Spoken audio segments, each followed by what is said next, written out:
take me home, United, to the place I belong, to Old Trafford, to see United. Take me home, United Road. Take me home, United Road. Oh, take me home, United Road. ሰላም ተወዳጆቹ እንደምን አላችሁ? ማን ዩናይትድ ኢንፎ ላይ ነው የምትገኙት። ዛሬም በዝውውር መረጃ ነው ዳግም የተገናኘ ነው፣ ግን ጠለቅ ባለ የዝውውር መረጃ ነው ከናንተ ጋር ቆይታ የምናደርገው። ማቲያስ ኩናን ብቻ እንመለከታለን። ትናንትና ላይ የማቲያስ ኩናን ዝውውርና ሌሎችም የሊያም ዴላፕን እንዲሁም የኦሲሚንን ዝውውር ነካክተን ነበር። ማንቸስተር ዩናይትድ የትኛው ቦታ ላይ ፎከስ አድርጎ ዝውውሮች ሊፈጽም እንደተቃረበ ስንነጋገር ነበር። የማቲያስ ኩና ዝውውር ማታ ላይ በዛ ብሎ ተሰምቷል። እንዲሁም ደግሞ ሎረን ዌይትፊልድ ለዛ አትሌቲክ የሚጽፈው ጋዜጠኛ ደግሞ ብዙ መረጃዎችን ይዘው ወጥቷል፣ ከታክቲክ አንጻርም ማለት ነው። ለምን ሮበን አሞሪም ማቲያስ ኩናን ፈልገው በየትኛው ቦታ ላይ ለማጫወት ነው ደግሞም የፈለገው በወልቭስ ቤት እና ከአትሌቲኮ ማድሪዱ ይልቅ በወልቭስ ቤት ለምን ተሳካለት የሚሉትን ጉዳዮች እየዳሰስን እናንተ ጋር ቆይታ ልናደርግ ነው የተገናኘ ነው ማለት ነው። ከተለያዩ ምንጮች ነው መረጃዎችን ለማግኘት የሞከር ነው። እነሱን እየዳሰስን እንቆያለን። አብራችሁን ቆዩ። ደግሞ አብራችሁን ስለምትቆዩ ከልብ ነው የምናመሰግነው። በቆይታችሁ ወቅት ሰብስክራይብ ማድረጋችሁ አይለይ። ላረጋችሁ ቤተሰቦች ደግሞ ይሄ አይመለከትም። ያረጋችሁ ደግሞ ላይክ አድርጋችሁ ቪዲዮን ጀምሩ። ሐሳብ አስተያየቶቻችሁን የኮሜንት መስጫው ባር ላይ አስቀምጡልን። ይሄን ስለምታደርጉልን በድጋሚ ከልብ ነው የምናመሰግነው። ሸጋገሪያ ሙዚቃው በኋላ ዳግም መለሳለሁ።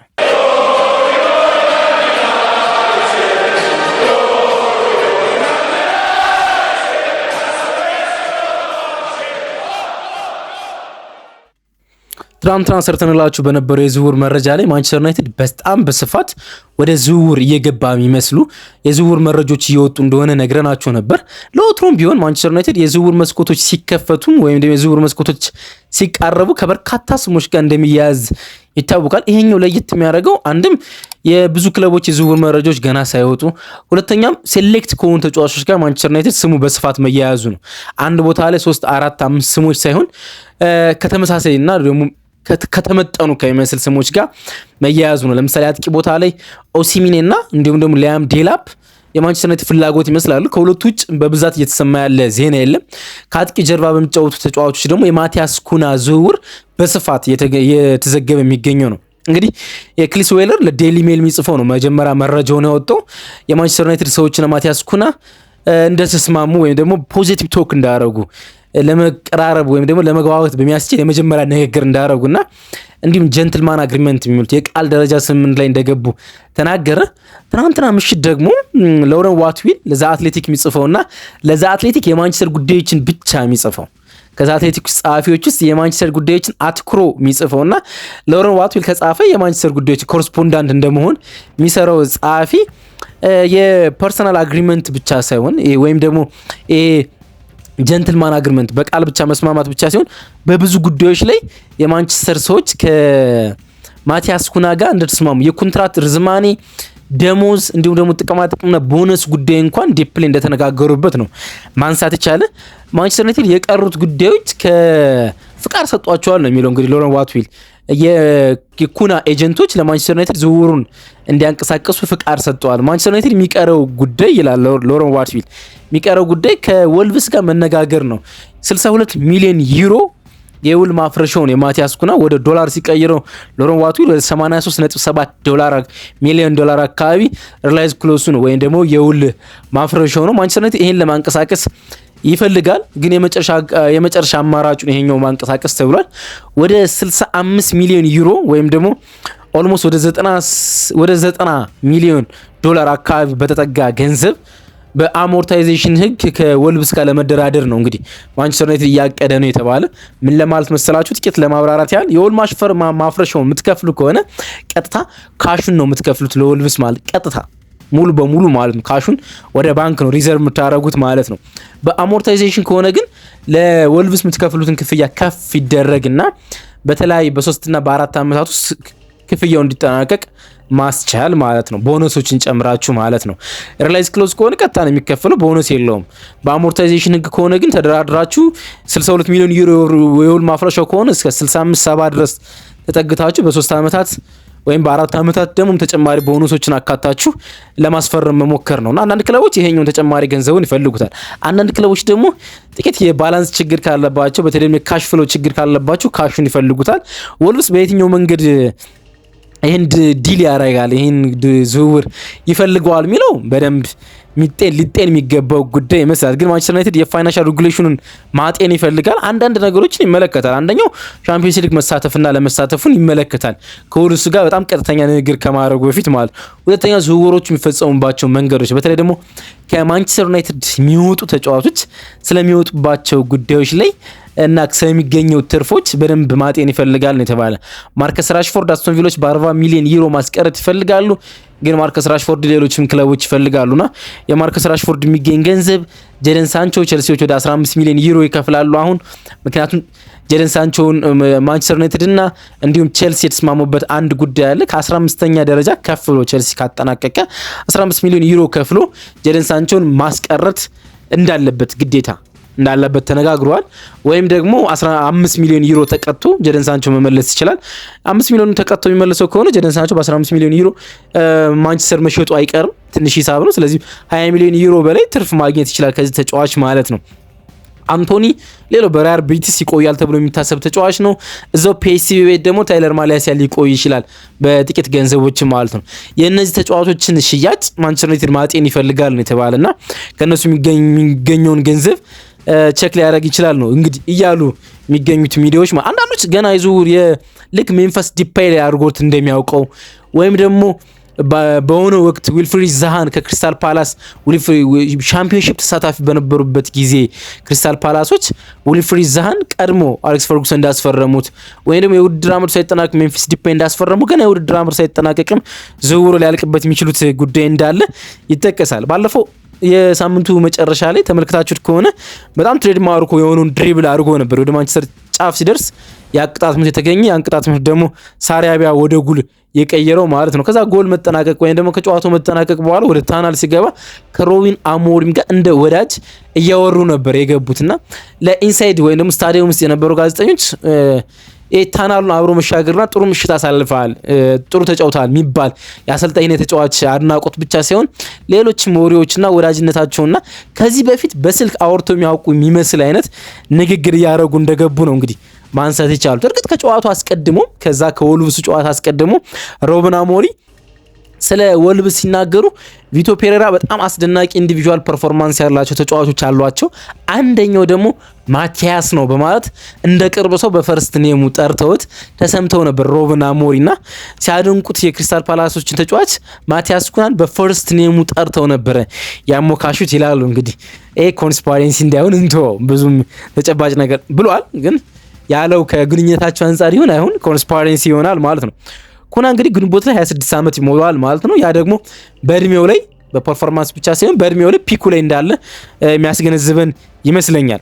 ኢንስታንት ኢምፓክት ደግሞ ማንቸስተር ዩናይትድ ይፈልጋል። ወጣት ተጫዋቾችን የ20 ዓመት እና 19 ዓመት አጥቂ በዚህ ሰዓት ማስፈረም አይፈልጉም ነው የሚባለውና መጥቶ ሊግ መላመድ ቲሙን መላመድ የሚባል ነገር አይፈልግም ማንቸስተር ዩናይትድ። ለዛ ነው ሊያም ዴላፕንና እንዲሁም ደግሞ ማቲያስ ኩናን የሚፈልገው ነው የተባለ። ቀጥታ ኢንስታንት ፕሌይ ኢንስታንት ኢምፓክት የሚፈጥሩ በእድሜያቸው ወሳኝ ሰዓት ላይ የሚገኙት 25 እና 26 ልክ እንደ ማቲያስ ኩና እንዲሁም ደግሞ ሊጉን የሚያውቁ ተጫዋቾችን ማስፈረም የፈለገው ይላሉ። ደግሞ በወልቭስ 10 ቁጥር ሚና ላይ መጫወቱ በደንብ ሮበን አሞሪም ነገሮችን ዲፕ እንደተመለከተው የሚያሳይ ይመስለኛል። የቪቶ ፔሬራ ወልቭስ በ4-3-3 ነው የሚጫወተው፣ በማለት በ3-4-3 ነው የሚጫወተው። ከአጥቂ ላርሰን ጀርባ ላይ ካሉ ሁለት ተጫዋቾች ማቲያስ ኩና እና እንዲሁም ደግሞ ሳራቢያ ናቸው። ስለዚህ ማንቸስተር ዩናይትድ ሊያጫውተው በሚፈልግበት የ3-4-2-1 ከአጥቂው ጀርባ ሁለት የኢንሳይድ ፎርዋርዶች ወይም ደግሞ የውስጥ አጥቂዎች ሚና ወይም ደግሞ በተለምዶ 10 ቁጥር የምንለው ሚና ላይ እንዲጫወትለት ነው የሚፈልግ። ስለዚህ እዚህ ቦታ ላይ የመጫወት ልምድ እንዳለው ነገሮች ይጠቁማሉ። እንግዲህ የአሞሪም ማንቸስተር ዩናይትድ የፊት መስመር በዚህ ውድድር ዓመት 38 ጎሎችን ብቻ እንዳስቆጠረ ይታወቃል። ይህ ደግሞ በሊግ ውስጥ ደካማው 15ኛ ደረጃ ላይ ወይም 5 ክለቦችን ብቻ በልጦ የሚገኝ ክለብ ያደርገዋል ማለት ነው። ጆሹዋ ዚርክዚና እንዲሁም ራስሙስ ሆይሉንድ ከአማካኙ ብሩኖ ፈርናንዴዝ በድምር እንኳን የሚቻል ጎሎችን አላስቆጠሩም በዚህ ውድድር ዓመት ማለት ነው። የማንቸስተር ዩናይትድ አርጀንት ፐርፎርማንስ ብሩኖ ፈርናንዴዝ ነው ሳይጠበቅ ጎል በማስቆጠርም ክሬቲቭ በማድረግም በሁሉም ሚና ማለት ነው። ስለዚህ የፊት መስመሩ ላይ ወይም የፊት መስመሩን መቀየሩ ላይ ማያወላዳ አቋም እንዳለው የሚያሳይ ይመስለኛል። እንግዲህ በሊጉ በዚህ ውድድር ዓመት የ6 ጨዋታ ቅጣት ነበረበት እንደሚታወቀው ማቲያስ ኩና ግን እንደዛ ሆነ 14 ጎሎችን ማስቆጠር ይችላል። እርግጥ ሁለቱ ቅጣቶች በኤፍኤ ካፕ የተፈጸሙ ናቸው፣ ግን 4 ጨዋታዎች ወይም ደግሞ 4 መርሃ ግብሮች ላይ አልተሳተፈም። ስለዚህ በጣም ቆንጆ ቁጥር የሚባለው ደግሞ እንደዚህ አይነት ቁጥር ኑሮት አያውቅም። አጥቂው ነው አሁን ጥሩ ያልተጫወተባቸው የውድድር ዓመቶች በሙሉ አጥቂው ነው የተሰለፈባቸው ናቸው። አሁን ግን 10 ቁጥር ሚና ላይ በደንብ የተመቸው ይመስላል። ኩና ጃንዋሪ 2023 ከአትሌቲ በውሰት ወደ ወልቭስ ከመጣ በኋላ ወደ 87 የሚጠጉ ጨዋታዎችን ማከናወን ችሏል። ከዛ በፊት እግር ኳስን ሲጀምር የጀመረው ኮርቶባ በሚባል የብራዚል ቡድን ነበረ። ከዛ በኋላ ወደ ሄርታ በርሊን ጀርመን ላይ ጥቂት ጨዋታዎችን አሳለፈ። አርቢ ላይፕዚግ እዛው ጀርመን ላይ ቆየ። ከዛ ወደ አትሌቲ መጣ። አትሌቲ ደጎስ ያለ ገንዘብ አውጥቶ ነበር ያስመጣው ዝውውሩ ባይሳካም ማለት ነው። ከዛ በኋላ ወደ ወልቭስ በውሰት መጣ።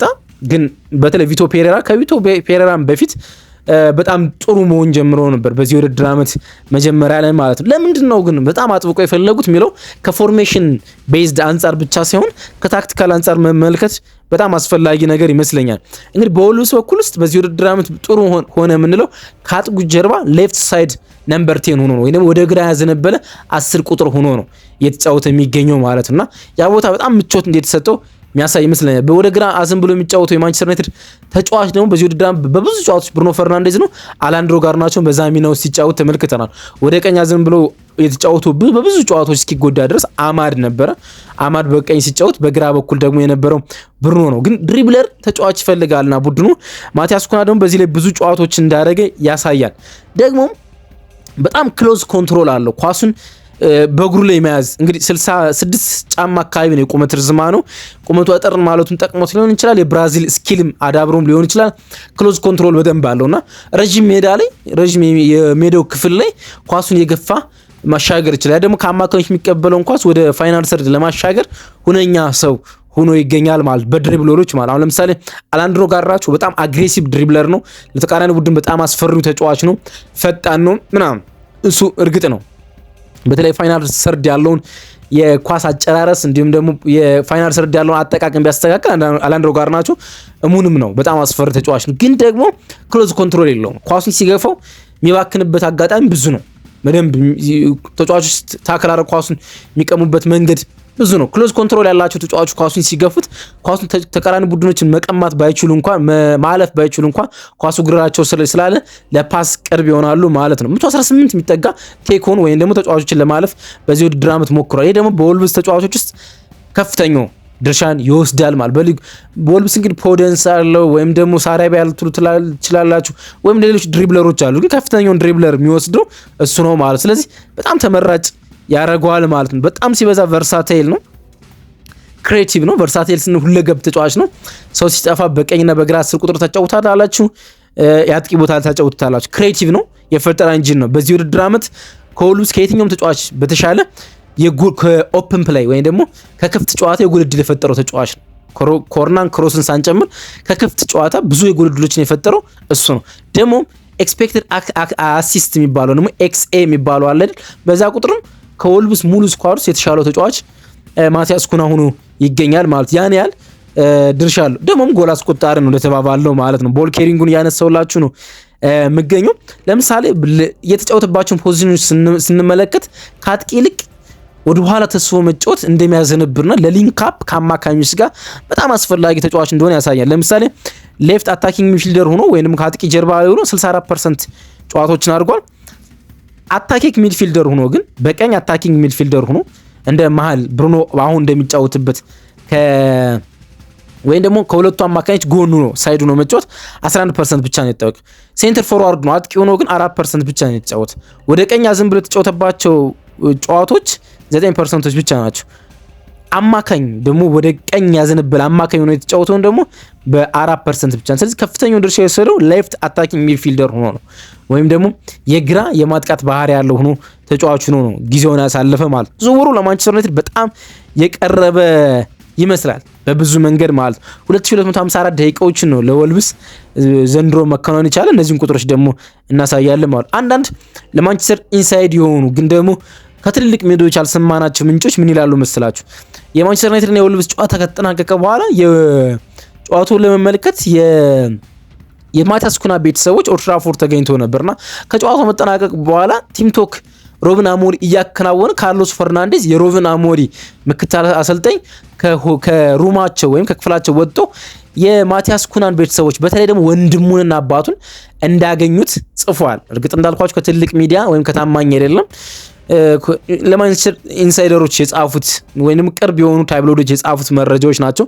ግን እንደዛ የሚሉ መረጃዎች እየወጡ ነው እንግዲህ የሚገኙት። ማቲያስ ኩና የሮብን አሞሪ የመጀመሪያ ፊርማ ይመስላል። ከሰሞኑ ሌሎች አፕዴቶች ይኖራሉ ብዬ አስባለሁ። ይሄን ዜና እየሰራሁላችሁ ሌሎች እየመጡ ያሉ ዜናዎች ግን ደግሞ ነገ እሰራላችኋለሁ ብዬ ማስበው በደንብ ቢልድ አፖች ሲወጡ የሊያም ዴላፕን ዝውውር አስመልክቶ ይሆናል።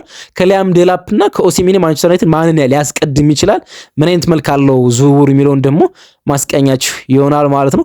አብራችሁ ስለቆያችሁ ከልብ አመሰግናለሁ። የነበራችሁት ማን ዩናይትድ ኢንፎ ላይ ነው። ስለ ማቲያስ ኩና ዝውውር የሚሰማችሁ ሀሳብ ካለ የኮሜንት መስጫው ባር ላይ ጻፉልን። እስካሁን ደግሞ ሰብስክራይብ ያላረጋችሁ ካላችሁ ሰብስክራይብ ማድረግ አለባችሁ፣ ግድ የሚላችሁ ይመስለኛል ይሄን ገጽ።